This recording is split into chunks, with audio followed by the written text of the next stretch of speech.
Anaconda Copper Hills, Montana, September 1894.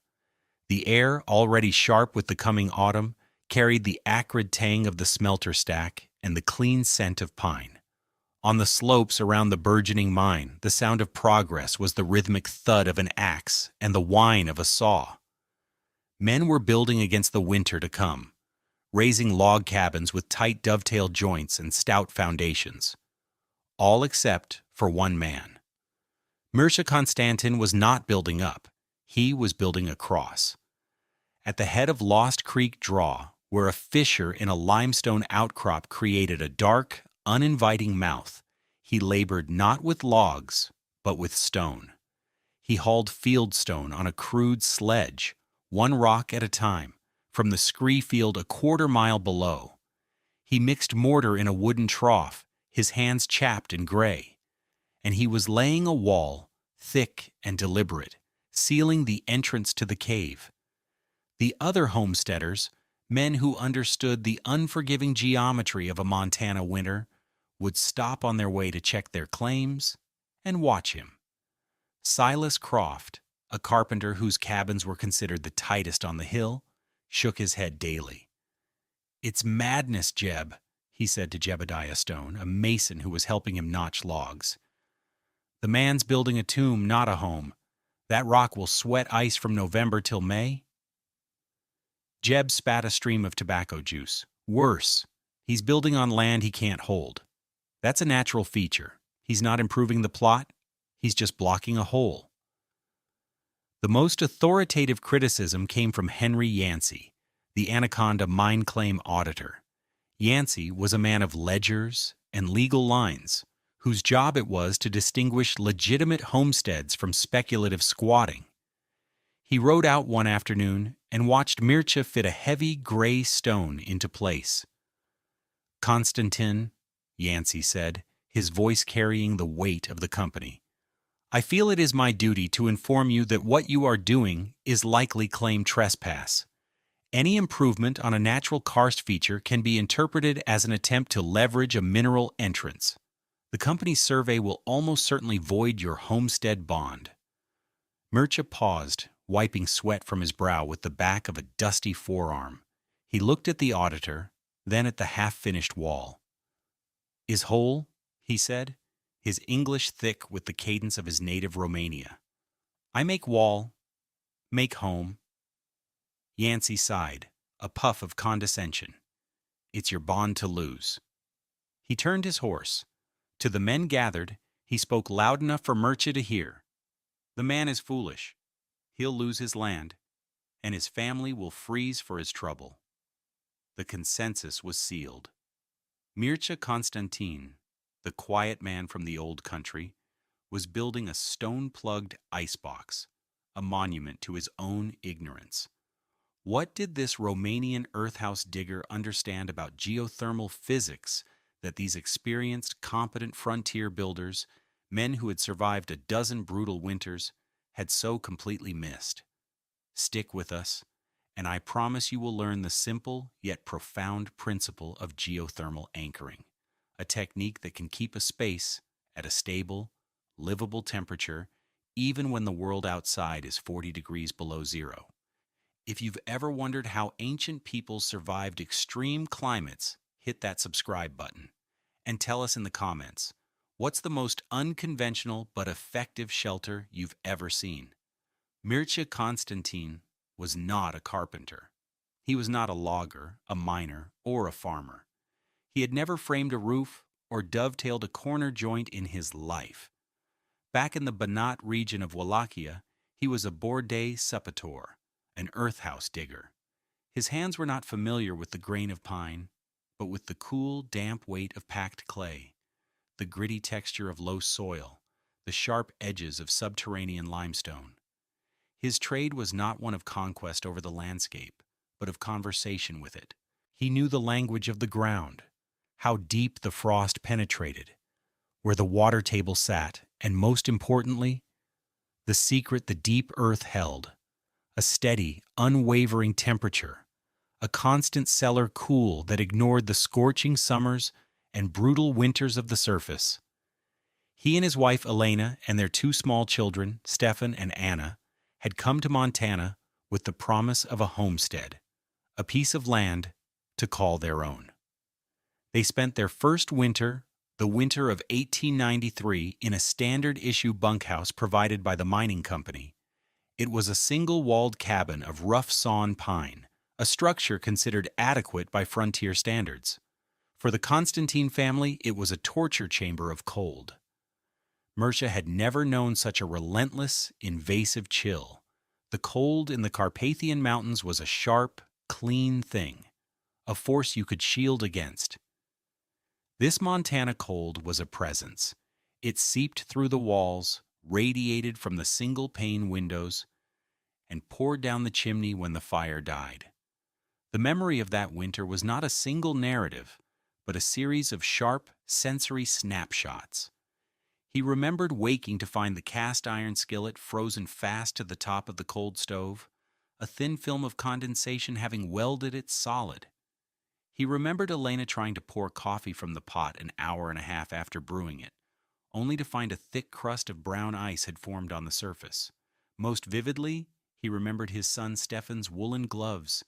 The boy had left them on a crate near the door, and overnight the moisture from his sweat and the snow had frozen them into two perfectly flat, board-stiff effigies of his hands. They had to be thawed near the fire for 10 minutes before his son could even begin to bend them. Elena, ever practical, had sewn sacks and filled them with straw to line the walls, but it was a futile gesture. They burned through their allotment of wood twice as fast as their neighbors, the small stove glowing a dull red almost constantly, yet the corners of the room never rose above freezing. They lived in a tiny bubble of warmth a few feet from the stove, wearing their coats and hats indoors, their breath pluming in the air of their own home. That winter, Mircea didn't just feel cold, he studied it. He watched how it moved, how it found every crack, every nail hole, every thermal bridge that connected the frigid outside world to their small, shivering space. And he knew the frontier solution, a bigger fire, was the wrong answer. You could not defeat this cold with fire. You had to hide from it. The conventional wisdom in the Anaconda Hills was straightforward: build tight, build with thick logs, and feed the stove. The failure of this method was considered a failure of execution, not of principle. If you were cold, your cabin wasn't tight enough. Your chinking was cracked, your wood was green. The problem, the frontiersmen believed, was the construction. The problem wasn't the construction. The problem was physics. A standard log cabin, even a well-built one by Silas Croft, was a thermal sieve. Wood, for all its solidity, is a relatively poor insulator. A 10-inch thick pine log has an R value of about 12. Modern insulated walls start at R19. But the logs themselves weren't even the primary issue. The real villain was thermal bridging. Every nail, every spike that passed from the outside to the inside became a miniature highway for heat to escape. In the biting cold of a Montana winter, these bridges didn't just leak heat. They actively siphoned it out of the structure. You could see the evidence on a cold morning, where a ghostly pattern of frost would appear on the interior walls, tracing the location of every single piece of metal fastening. The second enemy was air infiltration. No matter how tightly the logs were notched or how carefully the chinking was applied, a log structure expands and contracts. Thousands of tiny, invisible gaps open and close with the temperature swings. In the negative pressure created by a hot stove drawing air up a chimney, cold air doesn't just seep through these gaps. It's actively sucked in. A candle flame held near a wall in Silas Croft's cabin would dance and flicker wildly, revealing the countless tiny jets of Arctic air piercing his thermal envelope. To stay warm, he had to burn enough wood to heat not just the volume of his cabin, but also the continuous stream of 20 degree feet air that was being pulled into it. His family was essentially living in a tent with a bonfire in the middle. The fuel consumption was staggering. A cord of wood every 10 days. A constant, exhausting cycle of felling, bucking, splitting, and hauling that left little time for anything else. Henry Yancey's own quarters attached to the claim office were framed lumber, considered a step up, but the uninsulated wall cavities were filled with frigid air that convected endlessly, pulling warmth from the interior clapboards. The single-pane windows were coated in a half-inch of opaque, fern-like frost from November to March. He, like everyone else, accepted this as the price of living in a place where the earth itself seemed to hate warmth.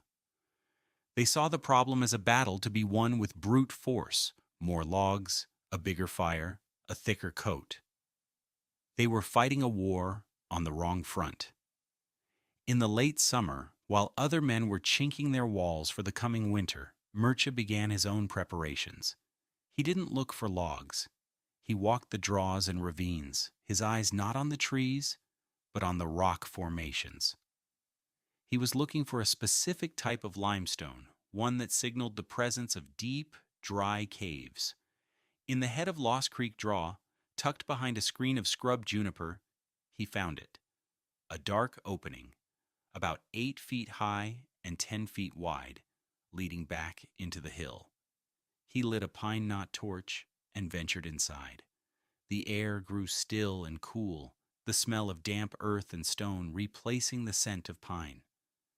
The passage went back about 22 feet, ending in a solid rock face. The floor was mostly dry dirt and fallen stone. He held the torch up. The ceiling was a solid vault of limestone, and near the back a thin, dark crack snaked its way upwards, a natural flue. He held his hand beneath it and felt a faint, almost imperceptible movement of air. Perfect. He spent the next week clearing the cave floor, leveling it with a shovel and pick. He brought his wife, Elena, to see it. She stood at the mouth, peering into the gloom. Her expression was a mixture of deep trust and profound confusion. "Mircea," she said softly in Romanian, "our neighbors will think we are bears." "Bears are smart," he replied, patting the cool stone wall. "They sleep all winter. They are not cold." His real work began with the facade. He wasn't just blocking the hole, he was building a high-performance thermal barrier with the materials at hand. Using the field stone he hauled on his sledge, he began laying a double wall. The outer wall was thick and rough, designed to blunt the force of the wind. The inner wall was more carefully constructed, with stones chosen for their flat faces. He left a gap of about 6 inches between the two walls, which he painstakingly filled with dry soil and crushed juniper bark, a primitive but effective form of insulation. The final wall was nearly 30 inches thick, a fortress of stone and earth. He framed a single heavy door using salvaged timber from the mine, ensuring it fit into the stone jamb with less than a 1/4 inch of tolerance. For the flue, he purchased 20 feet of 6-inch iron stovepipe. With Stefan helping him, he carefully fed it up through the natural crack in the cave's ceiling until it emerged from the top of the hill, nearly invisible from a distance. The mockery from his neighbors was constant. Jeb Stone, the mason, declared the mortar mix all wrong. "He's using too much clay. First hard freeze, that wall will crack and fall to pieces." Silas Croft, the carpenter, scoffed at the door. "He set the jambs directly into the stone. The frost will heave that whole frame out of true by Christmas." And then there was Henry Yancey's official, looming threat about the Homestead bond. The auditor made it a point to repeat his warning to others at the general store. "Constantin is a stubborn fool. When the company surveyor comes through, he'll have nothing but a pile of rocks and a voided claim. He's investing his labor in a property he's about to lose." Mircea heard the talk. He saw the way the other men looked at him, the mixture of pity and contempt. He offered no arguments, no defense. When Silas Croft told him directly that his family would get lung sickness from the damp, Mircea simply said, "Deeper is dry." When Jeb Stone criticized his mortar, he just nodded. "Is what I have." He let their words wash over him. They were speaking the language of the surface, of wood and wind and fighting the cold. He was listening to the language of the earth, a slower, quieter, and much older tongue. His confidence was not in his own cleverness, but in the unchanging, fundamental truth he had learned as a Bordeaux saboteur. The earth is warm. The principle Mircea Constantin was leveraging is known today as geothermal anchoring, and it is a cornerstone of passive building design. The science is both simple and elegant. The earth beneath our feet is a colossal thermal battery. While the surface air temperature in Montana can swing over 140 degrees Fahrenheit from summer to winter, just 10 feet below the surface, the ground temperature remains remarkably stable year-round. In the Anaconda Hills, at a depth of 28 feet, the average depth of Mircea's cave, the limestone bedrock holds a constant temperature of approximately 49 degrees Celsius. This is the geothermal anchor. The 49-degree rock wasn't a source of heat in the way a fire is, but it was a massive, unmoving heat sink. In a conventional cabin, the floor and foundation are directly exposed to the brutal 40-degree air. The structure is constantly losing heat to the frozen ground beneath it. Mircea's home, however, was inside the 49-degree heat sink. The floor and the walls of his living space were perpetually trying to equalize with the temperature of the surrounding rock mass.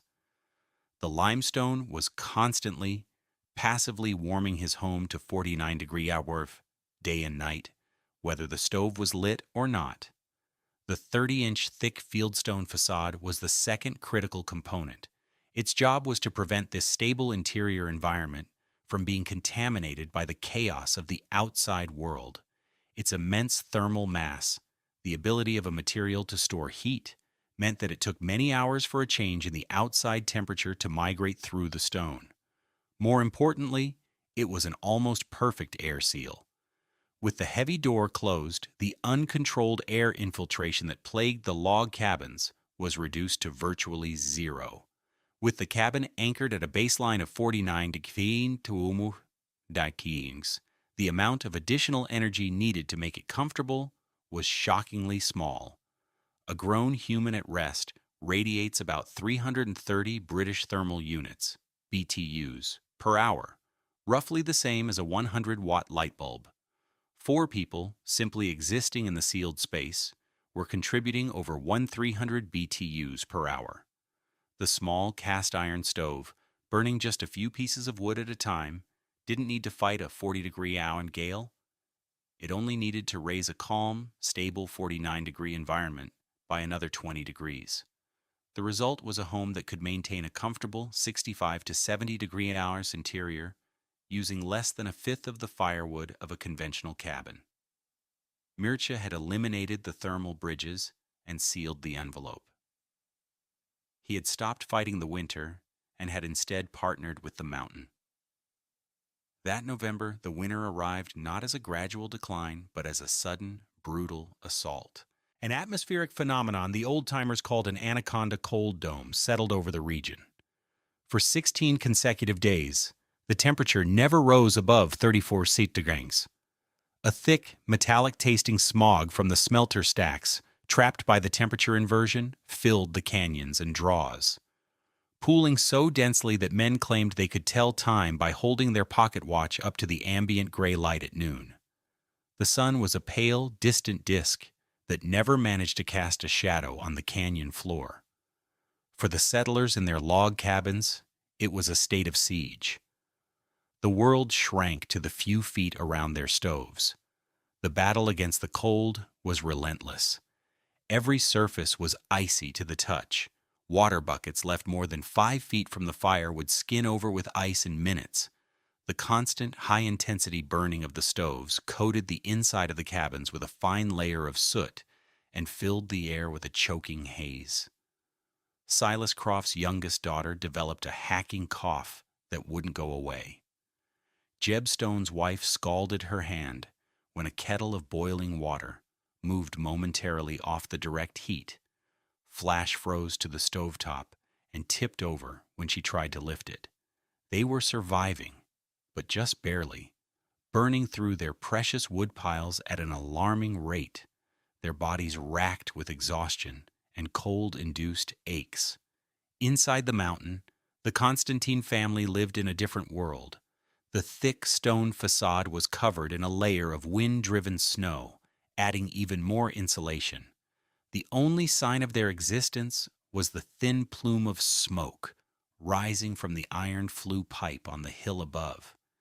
Inside, the air was still and quiet. The temperature held at a steady 68 degrees. The walls were cool but not cold to the touch and completely dry. There was no frost, no condensation, no biting drafts. The domestic rhythm of their lives was not just uninterrupted, it was peaceful. Elena cooked and baked as she always had. The smell of fresh bread, a scent of impossible luxury in the other cabins, filled the air. Anna and Stefan, dressed in simple woolen shirts, played on the floor, drawing on smooth, flat stones with pieces of charcoal from the stove. The most telling proof of their comfort sat on a small wooden shelf near the back of the cave. It was a glass jar filled with a clear liquid, a plum suica Mircea had distilled the previous autumn. Every evening he would pour a small measure into a cup. The brandy was perfectly liquid, its temperature the same as the room's. He knew that in every other cabin on the slope, any bottle of moonshine or whiskey was now a solid brown block of ice that had to be chipped at with a knife to be consumed. Here, his family lived in a small pocket of perpetual autumn, protected by the immense, silent warmth of the earth. On the 12th day of the cold dome, Henry Yancey had business near Lost Creek Draw. A new survey had been run for a potential ore seam, and he needed to personally verify a boundary monument, a small brass cap set in a boulder. He rode out from the main settlement, his horse's breath instantly freezing into a white plume around its muzzle. The air was thick with smoke, and the silence was absolute, broken only by the crunch of his pony's hooves on the brittle, frozen snow. He found the monument, brushed the snow from it, and recorded its marking in his ledger, his fingers growing numb inside his fur-lined gloves as he turned to remount his pony, skittish in the biting cold, shifted its weight. Its iron-shod hoof came down on a patch of sloped rock, a surface made slick as glass by a thin, invisible layer of frozen smelter grease. The animal's legs went out from under it. It went down hard, with a terrified squeal. Yancey was thrown clear, but his left leg was twisted beneath him. A sharp, searing pain shot up from his ankle. He tried to stand, but the joint wouldn't hold his weight. His horse, panicked, scrambled to its feet and bolted back toward the settlement. Yancey was alone, a mile from the nearest cabin, with a badly injured ankle and the temperature dropping as dusk approached. He began to limp, dragging his useless leg in the direction the horse had gone. Panic, cold, and sharp, began to set in. He knew how quickly a man could freeze in these conditions. Every step was agony. The thick, gray smog swirled around him, obscuring any landmarks. He was lost.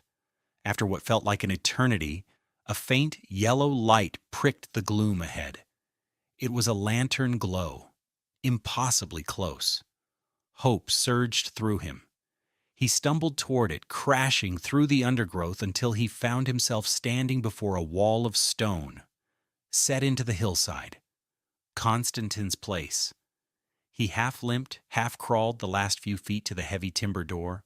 His mind, conditioned by his own freezing cabin, prepared him for what he would touch. A surface coated in ice, a wood frozen so hard it would feel like iron, a cold that would sting his bare skin. He pulled off his glove and reached out, pressing his palm flat against the door for support. The sensation was so unexpected it made him gasp. It wasn't cold. It wasn't even neutral. The wood was warm. A gentle, unbelievable warmth radiated from it, the kind of warmth a piece of wood held after sitting by a fire for an hour. It was impossible. His own office door, a thick oak portal, currently wore a 3-inch ring of crystalline frost on its interior face. This door, exposed to the full fury of 40°, was warm to the touch. In that single sensory instant, Henry Yancey's entire understanding of the world tilted on its axis. The mockery, the confident pronouncements of foolishness, the legalistic certainty, it all evaporated in the face of this simple, physical fact. He knocked, his knuckles making a solid, reassuring sound. The door swung open, and Mircea Constantin stood there, silhouetted by the warm lantern light. He was in his shirt sleeves. Behind him, Yancey could see the family at their table. He felt a wave of warm, dry air wash over him, carrying the scent of roasted meat. There were no drafts, no smoke, just a profound and impossible stillness. "Mr. Yancey," Mircea said, his voice calm, showing no surprise. "You are hurt." He helped the auditor inside, sitting him on a stool. Elena brought a cup of hot tea. Yancey looked around the smooth, dry rock walls, at the children playing quietly on the floor, at the jar of clear brandy on the shelf. The sheer, peaceful normalcy of the scene was staggering. He, a man of education and authority, lived in a constant, shivering battle for survival. This immigrant, this foolish man, had created a small, effortless paradise. Yancey took a sip of the tea, the warmth spreading through his chest. He looked at Mircea, his eyes filled with a dawning, overwhelming respect. "Constantine," he said, his voice raspy with emotion, "I don't understand. How?" Mircea simply gestured to the rock walls around them. "Mountain is warm," he said. Yancey shook his head slowly, a profound realization settling over him. He finally understood. "You didn't build a house to keep the winter out," he whispered, more to himself than to Mircea. "You just found the room where winter never comes." Henry Yancey became Mircea Constantin's most fervent advocate. The next day, limping on his bandaged ankle, he went to the Anaconda Company office and personally amended the survey report for Mircea's claim. He added a note describing the dwelling not as a karst feature obstruction, but as a subterranean dwelling of unique and highly effective geothermal design, officially sanctioning it. The threat to the Homestead bond vanished, but Yancey did more than that. He talked. He described the warm door, the dry air, the family in their shirt sleeves. His testimony, coming from a man known for his skepticism and precision, carried immense weight. The mockery that had surrounded Mircea turned to curiosity, then to outright awe. Men who had called him a fool now came to his door, not to scoff, but to learn. Silas Croft, the carpenter, stood inside and simply ran his hand over the dry stone walls, shaking his head in disbelief. Jeb Stone, the mason, examined the mortar he had criticized and found it perfectly sound, protected from the freeze-thaw cycle by the stable warmth of the cave itself. In March of 1895, a traveling correspondent from the Helena Free Press, hearing the stories, made the journey to the Anaconda Hills. He spent an afternoon with Mircea and a newly humbled Henry Yancey, taking copious notes. The resulting Sunday piece, titled "Old World Houses in New World Hills," was a sensation. It detailed Mircea's method, the stone facade, the insulated air gap, the stovepipe flue, and explained the simple physics behind its success. The article didn't portray Mircea as a genius, but as a man possessing practical, ancient wisdom that the New World had forgotten. The idea spread like a spring thaw. That summer, families across the hill country began looking at their land differently. They weren't just searching for flat ground for a foundation. They were looking for south-facing hillsides, for limestone outcrops, for natural depressions that could be excavated and enclosed. By the autumn of 1895, 6 other families in Montana had built variations of Mircea Constantin's cave dwelling, adapting his facade and flue design to their own terrain. The letters that reached the Helena newspaper spoke of winters transformed, of firewood consumption cut by 70%, of a level of comfort they had never thought possible. Mircea Constantin's humble home was a quiet revolution. It was a structure born not of engineering diagrams but of an intimate, generational knowledge of the earth.